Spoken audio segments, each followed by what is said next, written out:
I'm Natalie Mowry, and I am honored as a junior student at UNLV with a background in social work and criminal justice to have been invited to City Hall to such a prestigious event to show youth, families, and our country the 8 steps of how to not be sex trafficked. I could not have thought of a better way to start my new year. On January 28th at City Hall, I had the privilege and honor to be in the presence amongst leaders in the field of which shoes I am beginning to walk along with. Dr. Susan Fennick has been an inspiring and supportive mentor while being in the position of a junior executive assistant for Juvenile Justice Impact. Now I have Caitlin Draper with me. Good evening. I'm Caitlin Draper, Director of Community Relations. This last weekend, I had the honor of being invited to City Hall by Dr. Susan Fennick to MC AIP, Awareness is Prevention. Founders are Ken and Lena Walther. I spoke to community leaders such as the Metropolitan Police Department, Attorney General's Office, St. Jude's Children's Ranch, Cupcake Girls, and Safe Nest. I had thought of expectations of how the evening would go. However, my expectations were exceeded by the depth of involvement by everyone who participated. We all want to give a very warm thank you to Councilwoman Ward 2, Victoria Seaman. I also want to let everyone to please subscribe to Spreaker, Spreaker,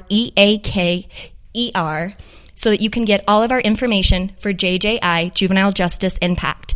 And we did have so much incredible things that happened that night that I do want to ask Natalie, what was your favorite part of the evening? Mine was Groomed when they filmed, and it was filmed in Idaho, where I'm originally from, and none of it was even acted out.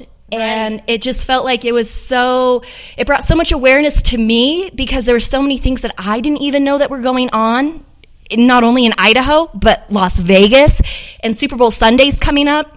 And sex trafficking is the highest day on Super Bowl Sunday. So we just want to bring a ton of awareness to that. Right. But that's what I took away. But Natty, what did you take from everything? Yeah, so I would have to say my favorite part was also watching Groomed. I think that, as a woman, we don't realize, we could be going through steps that we had no idea were even steps of being groomed. Yeah, because it's called 8 steps. Yes, right. And I didn't know that there were 8 steps to not be sex trafficked. Me either. And being a 34-year-old woman, I had no idea that there are prevention awareness until, honestly, I came to Las Vegas and knew that Las Vegas was huge in sex trafficking. And I had no idea that I could have been a victim of sex trafficking. Right. And you being a 21-year-old in yep. college and younger girls looking up to you, we really need to get the word out to not just young girls, but young men as well, that anyone can be sex trafficked at any age. I think, too, a big takeaway from watching Groomed, too, is I think people overlook that males can also be huge victims of sex trafficking. It didn't cross my mind. It's way overlooked. And I think this Groomed has shown us that anybody can be a victim anywhere. I think a lot of people also see Vegas as the hub of sex trafficking, but we actually found out that Houston, Texas was the hub of sex trafficking. And Natty, not only that, but tonight when we were at dinner, I showed Dr. Susan Fennick on my Instagram stories. I have incredibly provocative, disgusting, perverted things of people viewing my stories that don't only come to me as a 34-year-old woman, they also come to my other girlfriends and my cousins. And you too had mentioned that received that these people are viewing your stories as well. And you go to their page and you block them, and then you get 20 more views from the same perverted Instagram people that are following me, a 34-year-old woman. They're not following me. They're looking at my Instagram stories. They're looking at yours. So what are they doing looking at 13-year-old, 16-year-old, 17-year-olds Instagram stories and then 19-year-old girls or boys when we were so naive and at that age? This needs to be brought aware that there needs to be more protection on social media and Instagram with all of this going on, because this startles me. It does.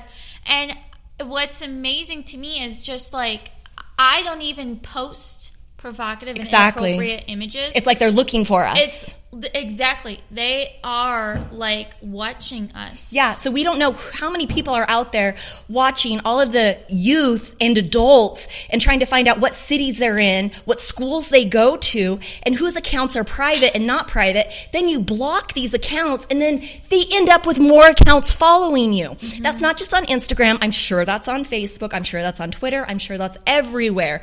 So we wanted to take tonight to just let everybody know how successful our night was for Awareness is Prevention, and just bring awareness, especially with Super Bowl Sunday coming up, to just keep your eyes out and be aware, because I didn't know that Super Bowl Sunday was the biggest sex trafficking day.